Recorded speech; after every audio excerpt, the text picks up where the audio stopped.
Welcome to Lynn Cullen Live. Talk radio without the static. Email your questions and comments to lynncullenshow@gmail.com. And now your host, Lynn Cullen. Yep, here I be, and welcome to December 1. Okay, so this lovely year is almost toast. Shouldn't be betting, on, not betting, hoping for, looking forward to time passing, but given our reality right now, I don't know. No, you don't want Cullen. What the hell? Because we're barreling into God knows what. Just take our time getting there. Anyway, how you doing? Hope you all had a nice turkey day. There's part of me that is so weary of having all of our myths pulled out from under us. Everything we learned as children. Everything we learned as children. I just want you guys to know I dropped out again. So it's going to be one of those, okay? I'm just going to keep going, but I'm aware that I might have disappeared there for a second or two. I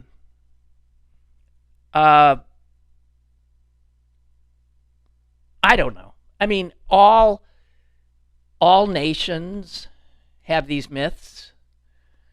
They're based in some measure of reality and or history, but it's what groups of people, tribes, nations, gangs, whatever, religions tell themselves in order to cohere. And it's human. It's a human thing.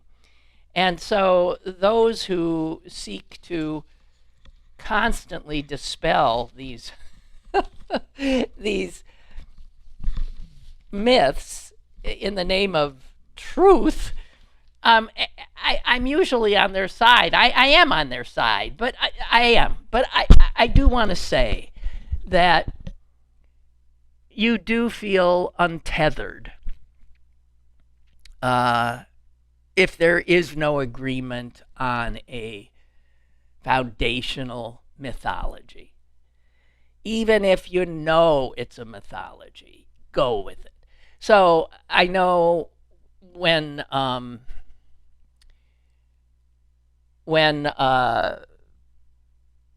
we look at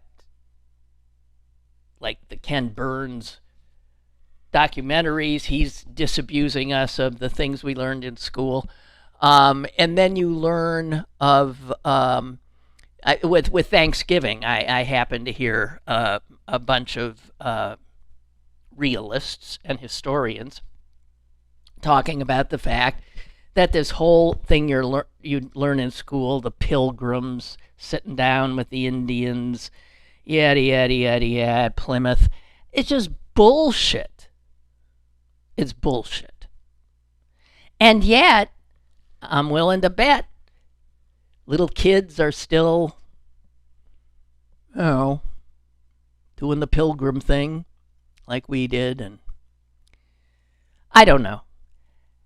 There's part of me that realizes that without these unifying narratives, it's hard to hold a community, a nation together.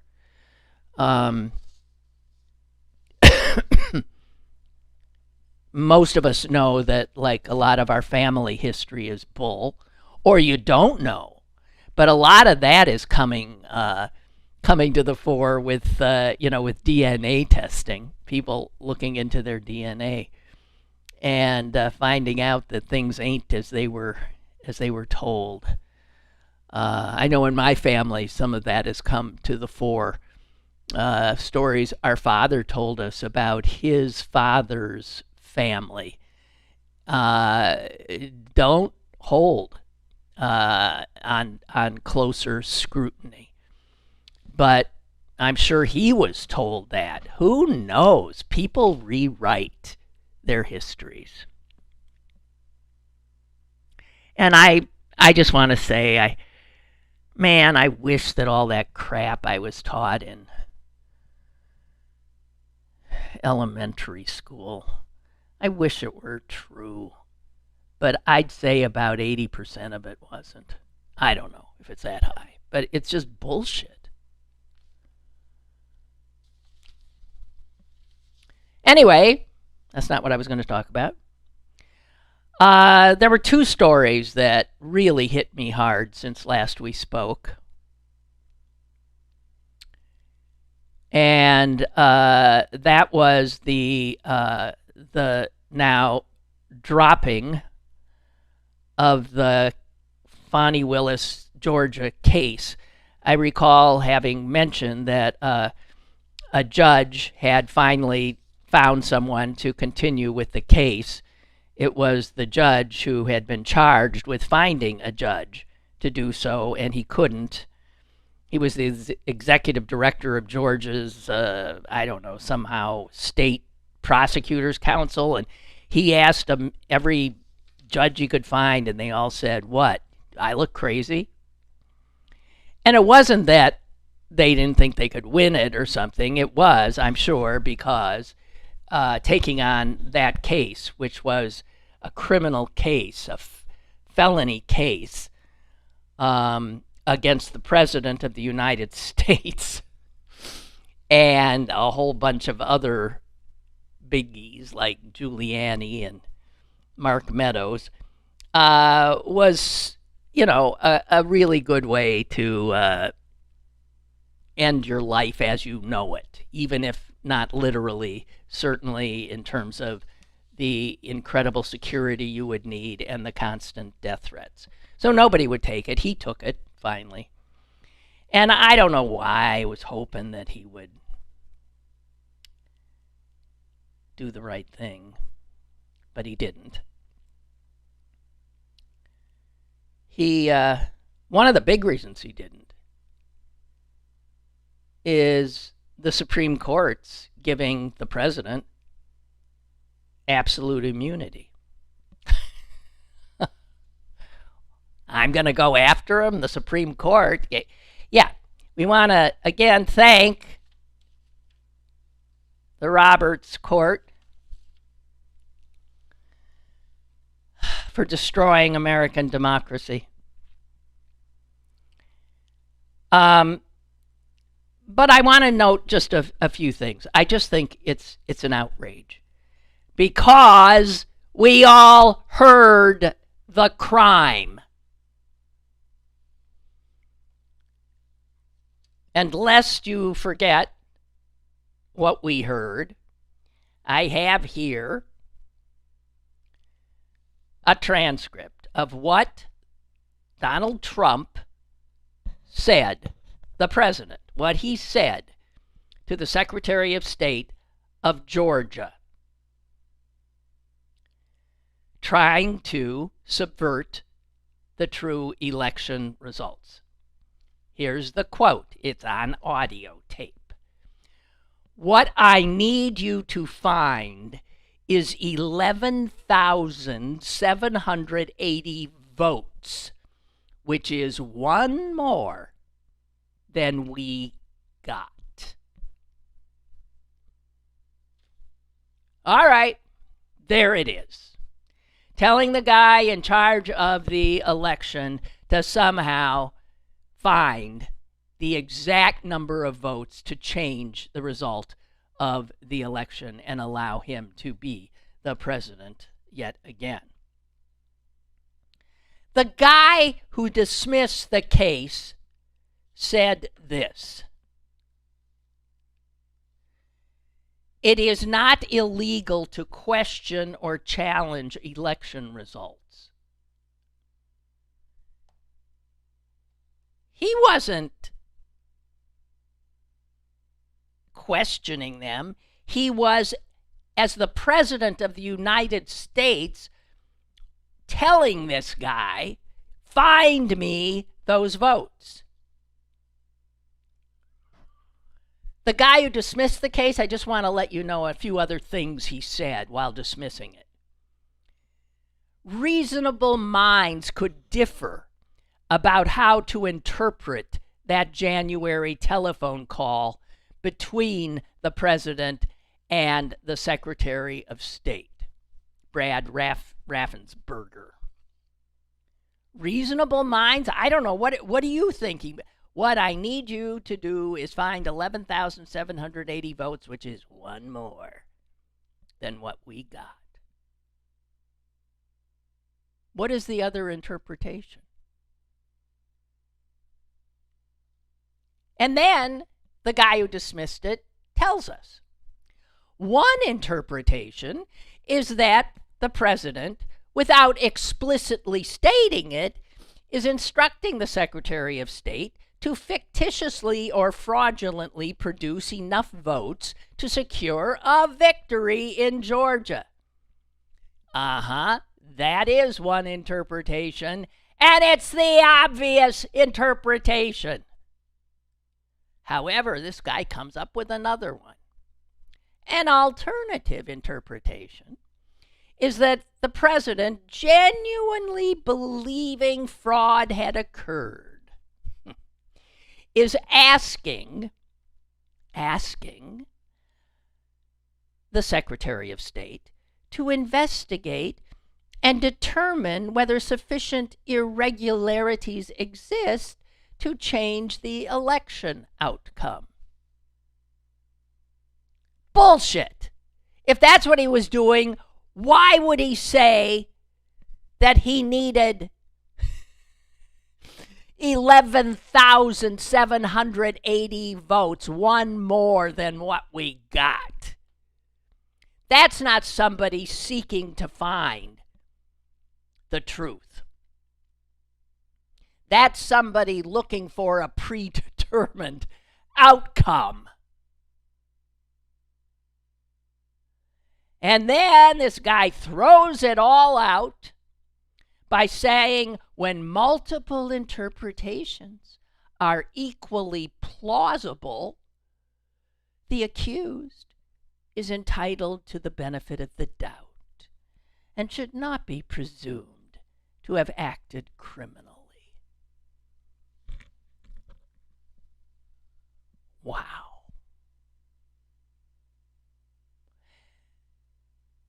You know who had no doubt the president was acting criminally?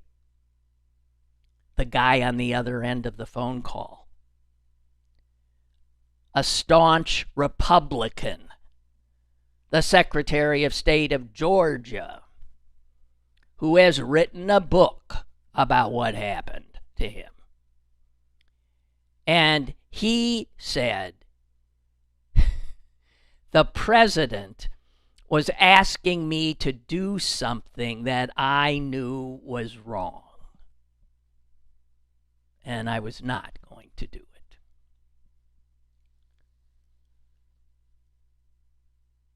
Well, that's the guy on the other end. But that case is done. That's the final criminal charge against Donald J. Trump. They've all been tossed one way or the other. And it's beyond belief. I'm sorry. Beyond effing belief. You know, all he got out of that, do you know what he got out of that? Remember, because that was a state case. He couldn't have pardoned himself on that one.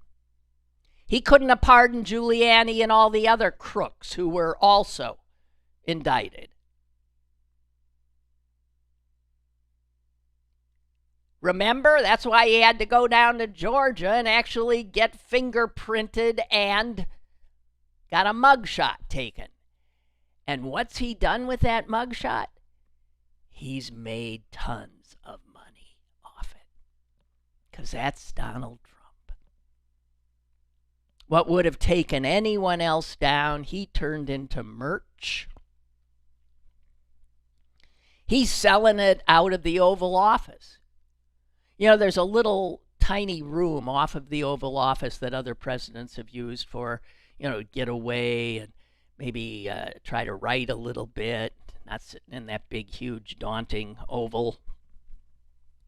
Trump has turned it into a showcase of merch. Hats, scowling mugshots.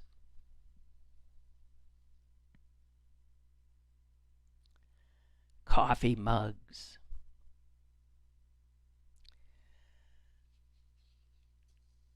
Wow. So that was one story that just, made my heart sink. The other was when I heard that he had pardoned the former president of Honduras, who, ladies and gentlemen, our country spent untold numbers of taxpayer dollars and time building an incontrovertible case against as a major drug dealer who was responsible for poisoning and killing God knows how many Americans. No, not Maduro of Venezuela. Hernandez of Honduras. And we went after him. And we tried him. And we sentenced him to 45 years in prison.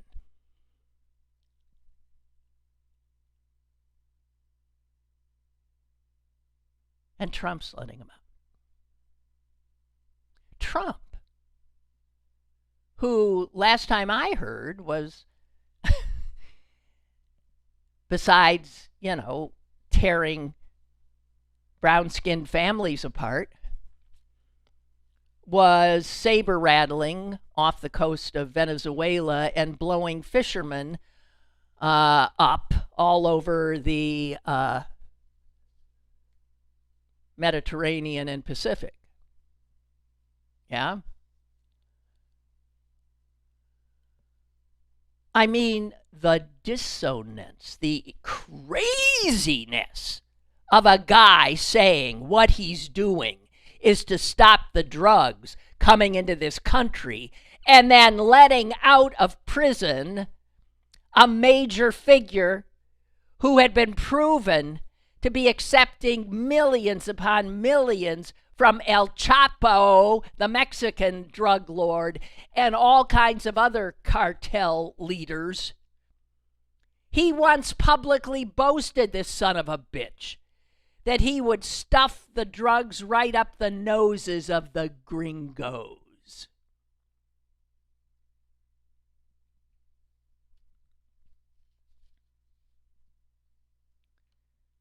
On Truth Social, Trump, in all caps, said, "Congratulations to Juan Orlando Hernandez on your upcoming pardon. Make Honduras great again." What do you do with the despair you rightfully feel of having this god-awful human as our president, and the knowledge that a good third of your countrymen and women support him, and another 10-15% will vote for him because, well, he maybe enriches them a little bit. He does stuff to people that, they don't like. I don't know.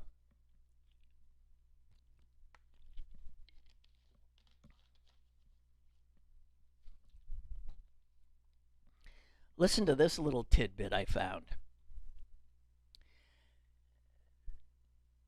The former president of Honduras, Hernandez, who, by the way, terrorized his own people, while he was president, he drove his country into the ground. There was so much violence there that the number of Hondurans running for their lives, grabbing their children and running to get out of the hellhole he had created, did anything they could to get to safety, including coming illegally into the United States of America. In fact, there was a story today that broke my heart. It was about a girl, Annie Beloza. I'm looking at her picture. She's just 19. So pretty. She's got a graduation gown on, and she's off to college. She went to college in Massachusetts, and the day before Thanksgiving, she was getting on a plane at Logan Airport in Boston to fly to Texas to surprise her parents with a Thanksgiving visit. She wouldn't have been able to do it except her father's employer, knowing how much they were missing her, sent her a ticket. And she gets on the plane, and then somebody comes and tells her that there's a problem with her ticket, and could she get off and try to deal with it. And so off she went, and was immediately surrounded by ICE. She was detained, and within 2 days shackled at the ankles, the waist, the wrists, put on another plane to Honduras. She was brought to this country at the age of 7.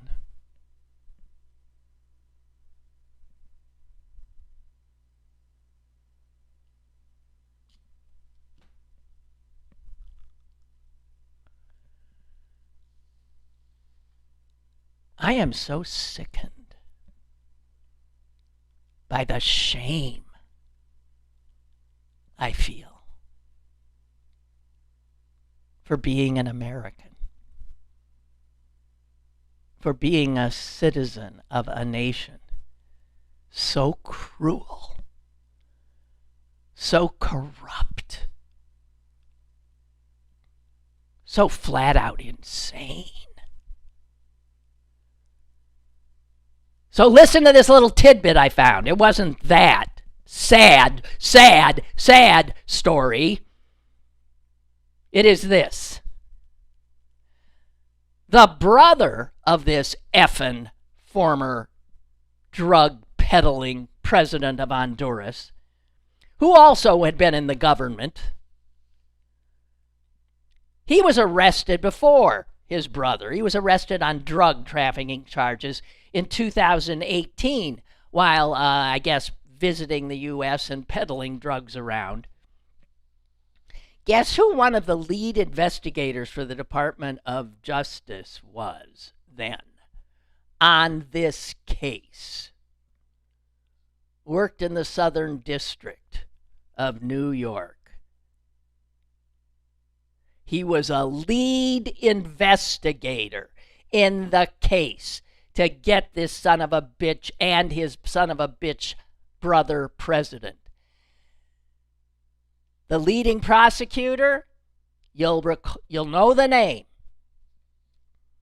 Emile Bove.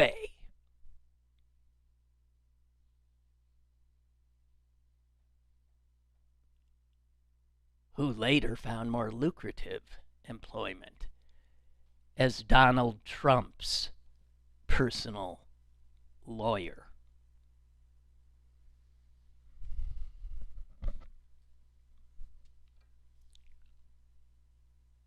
Right.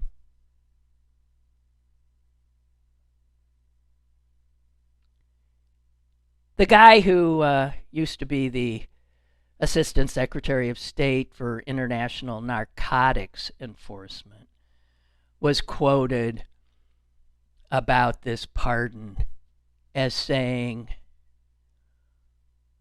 we blow up alleged drug boats in the Caribbean, but pardon actually convicted drug traffickers in the U.S.? Somebody, please, help me make sense of this. It's lunacy.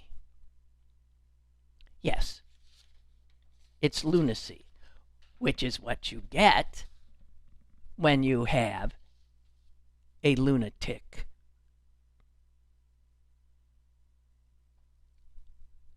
as president.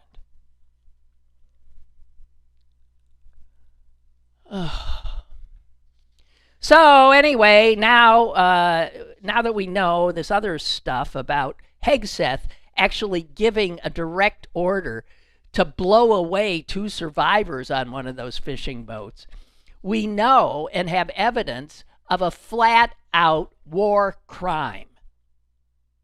Guess who doesn't have total immunity?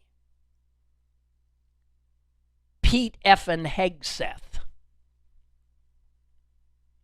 And let me tell you something. He is just one of these people who are bedeviling us now, whose future includes a prison cell.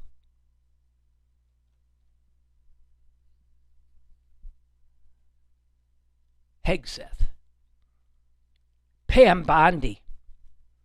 She's violating the law left and right. She doesn't have the immunity the guy who's ordering her to has. Kristi Noem. So much of what they are doing is obviously illegal. You know what? You don't even have to be a constitutional scholar. You just have to be somebody with a moral compass and an appreciation for generally the good rule of law that undergirds our system. And you know, these sons of bitches are in violation of the law on a daily basis, maybe an hourly basis.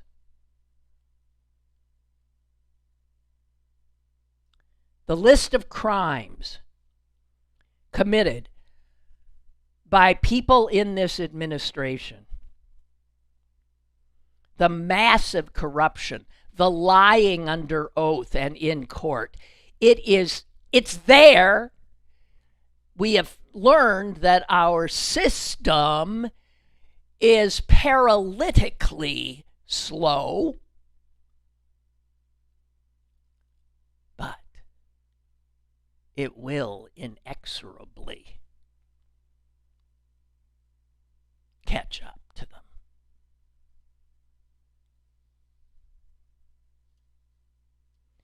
Now, on his way out, he might pardon everyone he can. But there's still ways of getting at these bastards through the world court and through state prosecutions.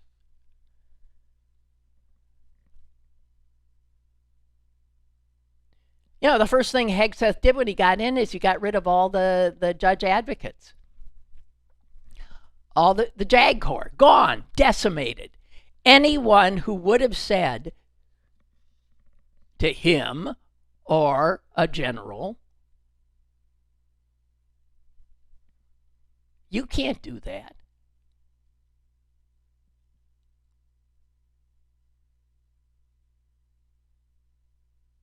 And what they're doing, blowing those fishing boats out of the water, is also murder. It's just flat out murder.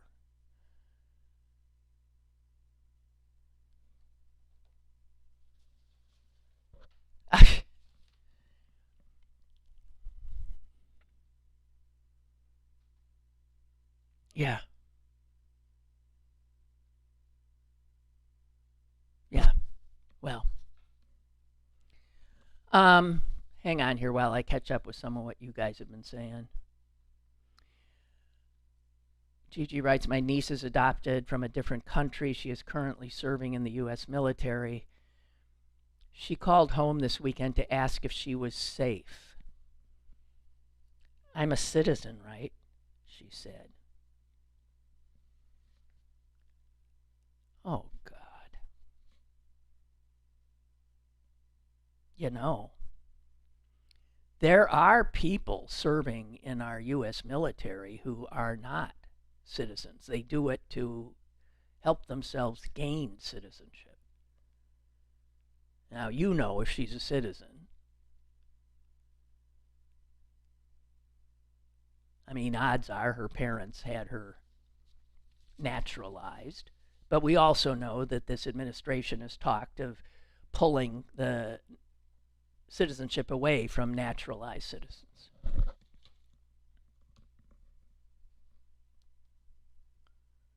I have to tell you, my heart is in my throat today because of a person I know and care about who is, as I speak, on his way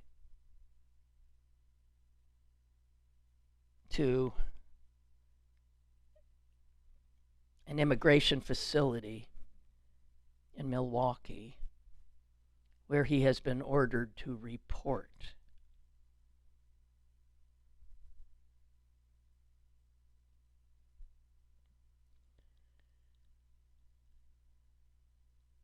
I don't think he'll be coming out of that building once he goes in. And I you know, I spoke to his wife this weekend and said, please, I just don't, he shouldn't go. But he won't run.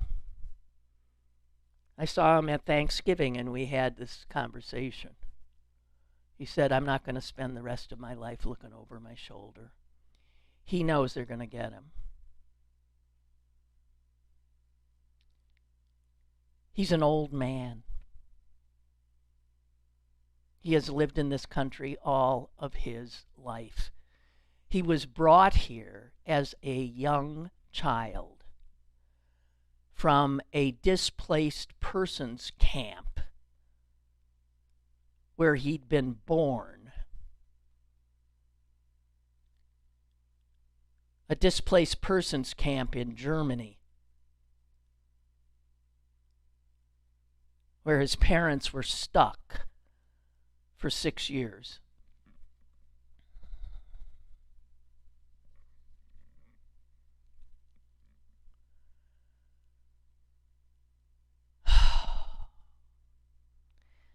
You know one person, you know their one story, and it can rip your heart out.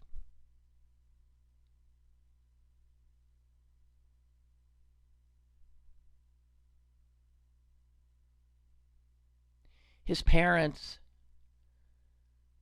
finally were given asylum, a green card. I don't know what they were given, but they got out and came to the United States.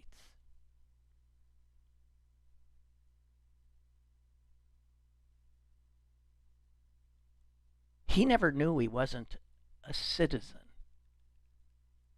And his parents, I guess, didn't know enough to make him and his brother naturalized citizens. Maybe they just thought by virtue of being little kids living there with them, they were. Now, he found out he was a citizen, not a citizen, when he was a teenager. And he'd fallen in with a wrong crowd, and he was doing a drug deal. And things went awry. and someone was killed. He lived most of his life in a prison. He served easily 40 years of his life in prison. And it was only with that arrest that he found out that he wasn't a citizen and ended up with immigration authorities for the first time.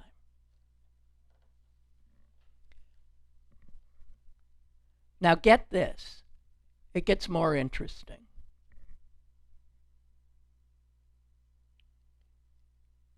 He applied for citizenship.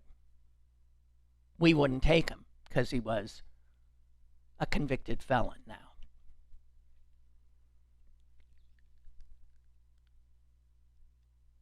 His father was Ukrainian. He petitioned the Ukrainian government for citizenship. They wouldn't take him. He petitioned the Germans because he'd been born there. They wouldn't take him. He tried again with us, saying, the camp I was born in was under American control. So I was born in America, under an American flag. We wouldn't take him.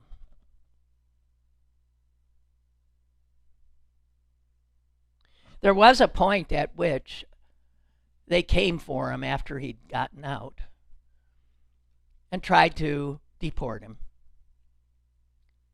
And the judge said, where am I supposed to deport him? He is not a citizen of any nation on earth. Imagine that. Imagine being that person. Stateless. I've heard of stateless people.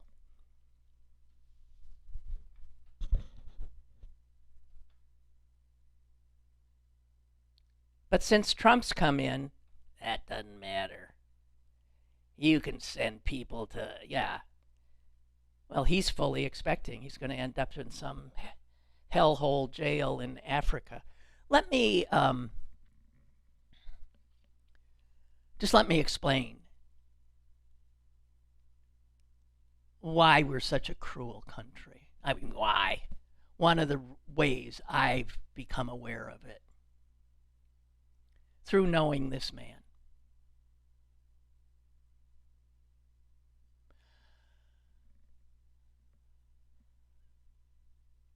Since he has been out of prison, he married in prison.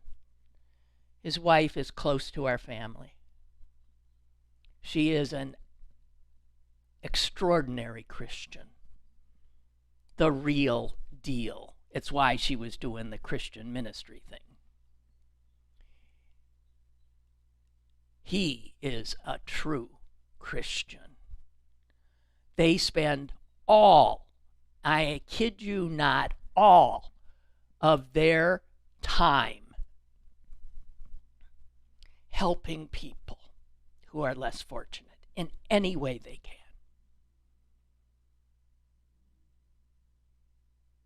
Every time I speak to them, she's off. He can't travel because of his dad. She's off to this place to do this, that place to do that. They work within the community. He has been a godsend to my mom.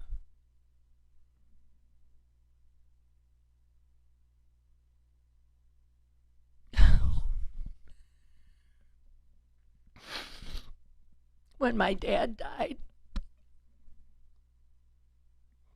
we gave him a lot of my father's clothes. For all I know, he's wearing my father's clothes as he walks into this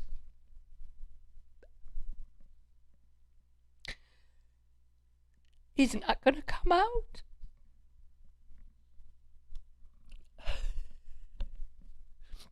I'm sorry.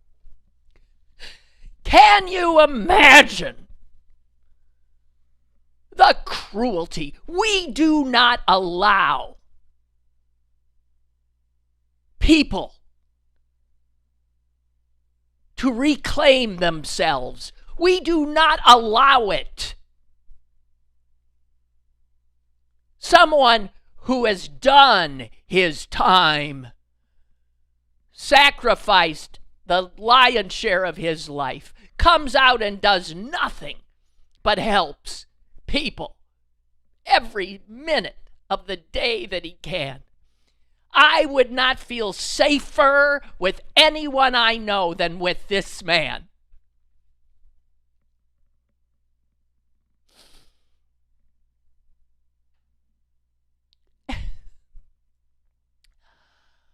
I have also, through my friendship with a woman who works with in the prisons, gotten to know others who have done lots of time. And they've spent that time educating themselves. They're some of the brightest, best people I know. They made a mistake. I don't know about you. I did.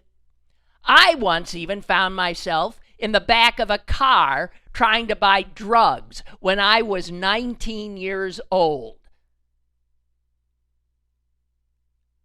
And the two guys in the front turned around and one of them had a gun pointed at me. Now I'm thinking, there I am in a drug deal that could have gone bad because I was an idiot. I got lucky. I just lost the money I'd brought and ran scared. But I'd learned a lesson. My rage at the cruelty, the unchristian cruelty of this country. I'm glad I'm not a Christian. I can revel in my rage, and I don't have to forgive.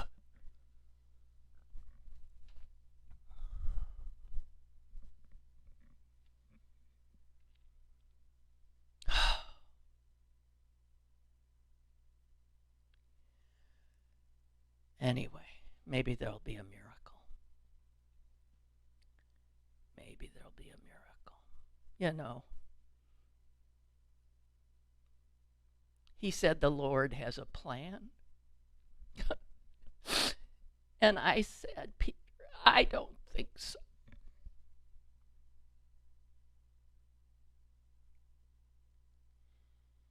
How could the Lord's plan be to take an old man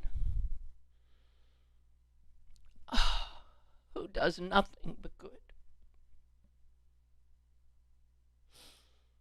and throw him into some hellhole where he doesn't know anybody or speak the language and where he'll die alone? God damn these people.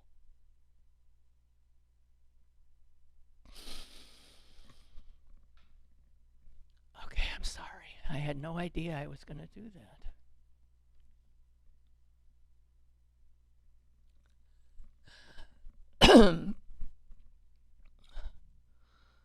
Okay.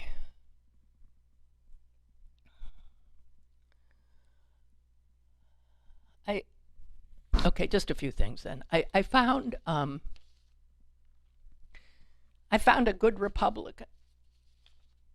Well, for all I know, everything else he does would drive me crazy, and I'm sure that might be true. But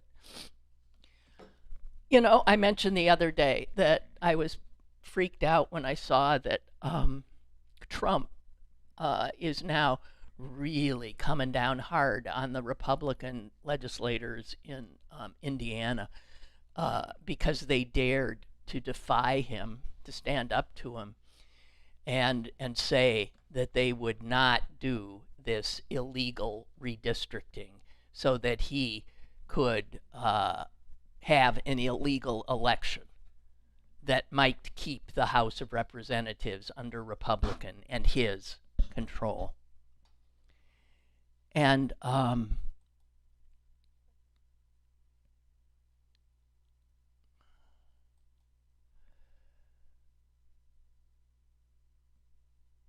I didn't just disappear, did I? No, I don't think so. I did something stupid. I think I'm here. I'm still here. So this guy's name, just want to share this with you because I came across it. And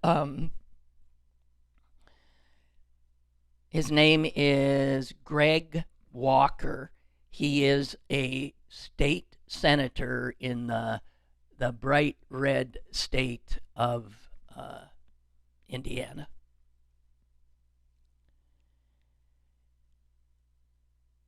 And some of these Indiana Republicans who stood up to him, a few have caved. The governor has called another special session. One of them said he wasn't, I think it was a guy from Indiana who said he was changing his vote. He wasn't exactly keen on having his house firebombed.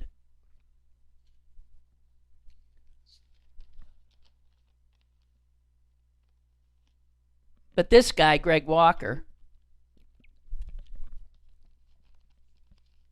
is standing firm. And he told the local paper, the Columbus Republic, I was taught as a child the difference between right and wrong. And this is just wrong on so many levels. Now, about 10 days ago, the president called him. Yep. Called him at his house. Donald J. Trump. Phone call.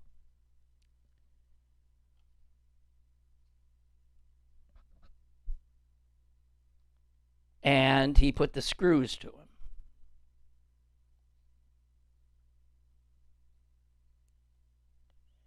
And he held his ground.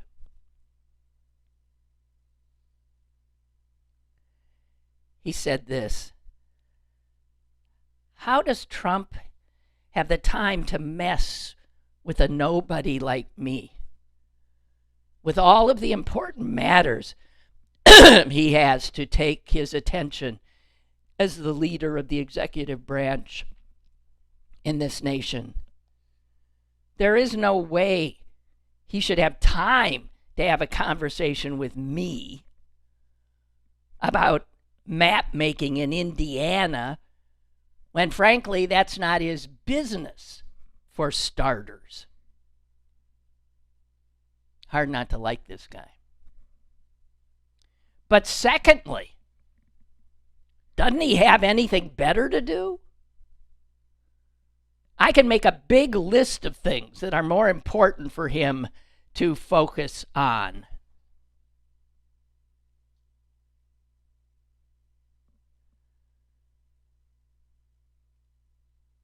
And he said, and he told Trump, he said, I think what you're doing violates the Hatch Act, which, by the way, this administration violates the Hatch Act literally every other minute. It prohibits federal employees from using public resources for partisan purposes. Okay? So you know that what I said isn't an exaggeration. They violate that with almost every action they take.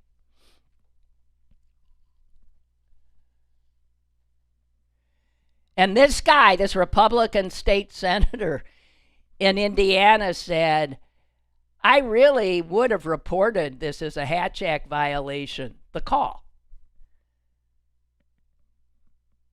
if I thought there was anyone of integrity in Washington that would follow through on my accusation and actually cause someone to lose their job or something over it. Well, Trump, you can't. Unbelievable. And he says, he did say, look, all this is, he told the reporter, this changing the districts in at a time when they've never changed. That's not when they do it. He said he's just trying to save his own skin by holding a majority in Congress. It's so, said this Republican senator, it's so he won't be impeached again. That's all this is about. Wow.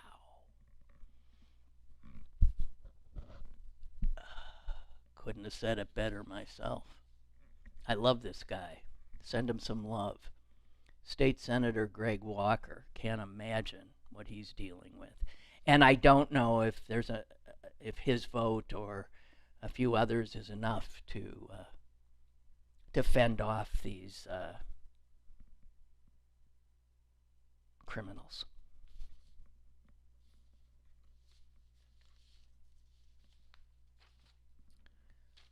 Want to note the passing of playwright Tom Stoppard. You know, when I heard he died, I thought, geez, I don't think I ever read one of his plays or even saw one. And then I thought, oh no, wait, I did think I saw, but I think, was it made into a movie? I think I saw Rosencrantz and Guildenstern are dead. But I didn't really, but reading his obit, whoa, just whoa. And then I realized the work of his I saw was the screenplays, the movies. I mean, just a ton of them,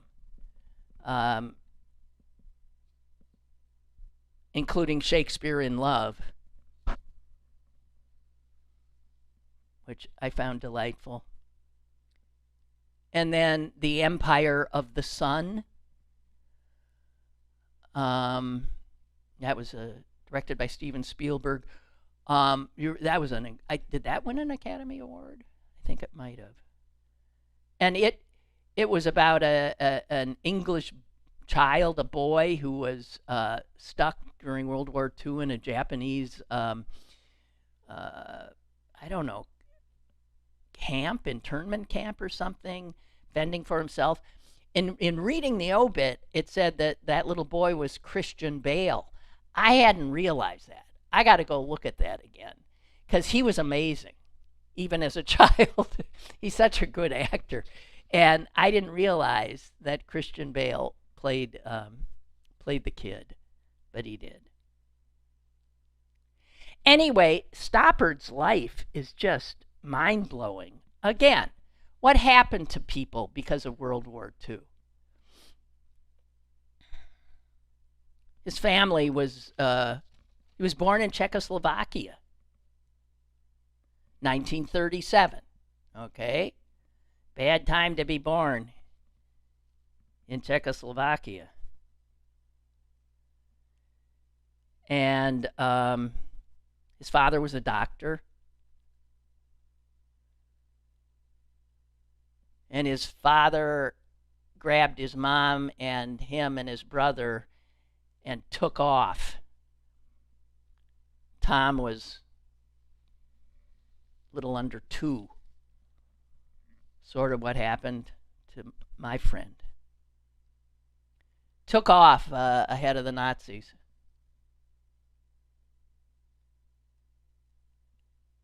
And they went to Singapore. Went to Asia. His father's employer had helped them.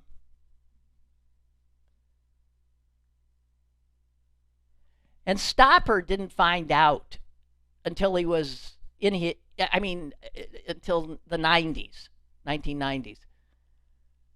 That, of course, I don't know why he didn't think that. His father ran because they were Jews.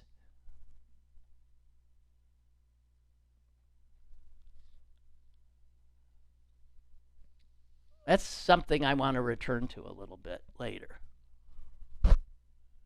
How many people are Jews and don't know it? So they get to Singapore, and then World War II in the Pacific starts threatening them. Singapore is in danger because of the Japanese, and so the the father sends his wife and two boys to India. He stays behind to help the Singaporeans.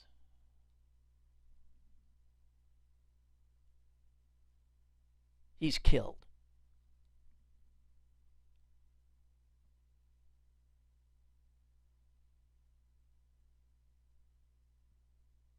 His mother ends up marrying a British Army officer, and the family finally ends up in England. But he always thought of himself as a Czech. In fact, he said he was a bounced Czech.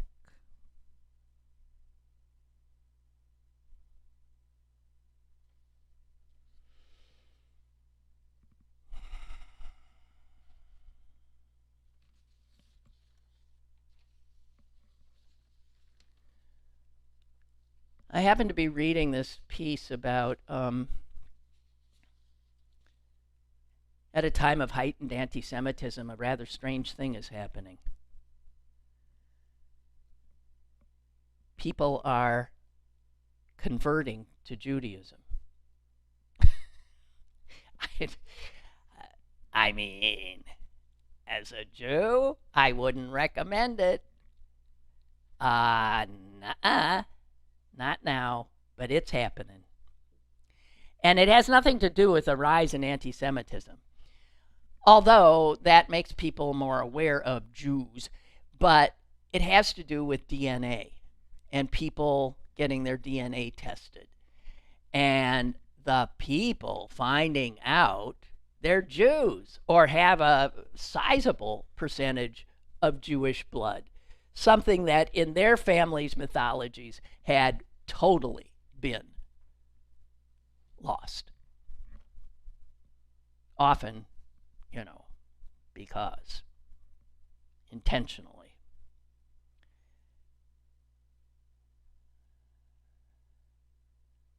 But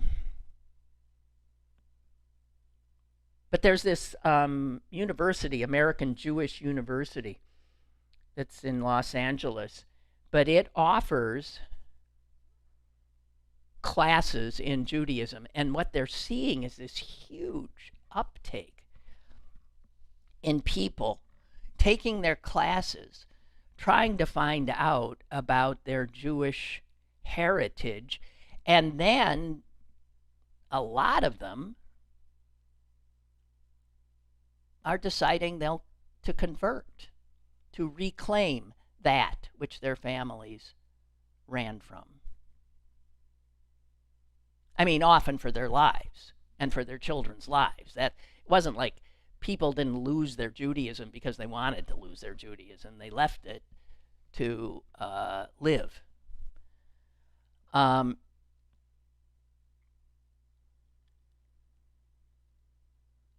Stoppard, when I read that about him, I thought, well, join the crowd. I mean, there are so many. Right now, this university has a total of its current introductory course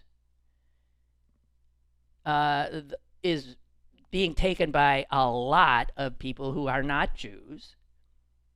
They don't ask, they don't know, but they know a lot of them aren't. There are 892 students in the current class, and as I said, this is also online, and they are from every state in the Union, which is amazing, except Wyoming. Not that there aren't Jews there. Every state except Wyoming. And there are students from Turkey, Portugal, France, Lithuania, Malawi, Norway, Iran.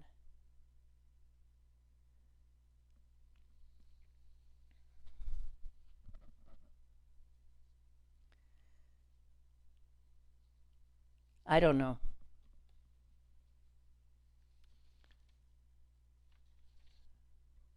Jews don't actively seek converts. And when someone wants to convert, they actually put them through real rigorous stuff because they think you're nuts. Well, they just want to test you. I don't know.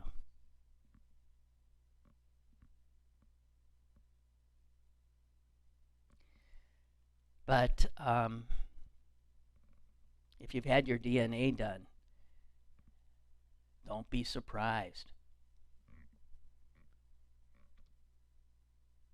if you don't see Ashkenazi or Sephardic Jew. I saw somewhere, the number of Jews who are known to be Jews in the world is not much. What is it, about like 7 million? Around there in the whole world. But it's assumed that there's maybe as many as 60 million people who are partly Jews, but generally don't have a clue. It's funny, I was watching a movie the other day, and there was a guy playing an Italian, and I thought, whoever did it was on HBO, Task, with Mark Ruffalo. It's good. But there's a guy who plays an Italian in it, and the minute I saw him, I laughed because he is so obviously a Jew. And people think Italians and Jews there's some, swarthiness that sort of looks the same. But this guy is so obviously a Jew.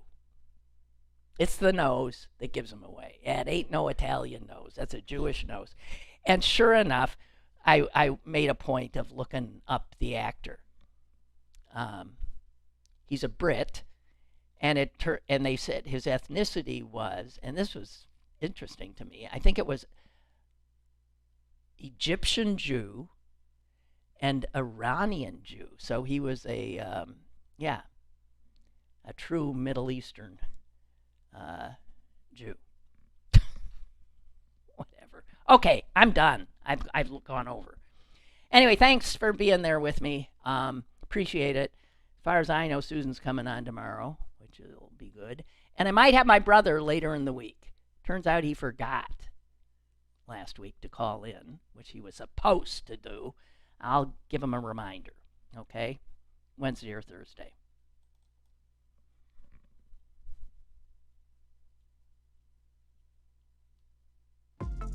Lynn Cullen Live, Monday through Thursday from 10 a.m. to 11 a.m. and archived at pghcitypaper.com.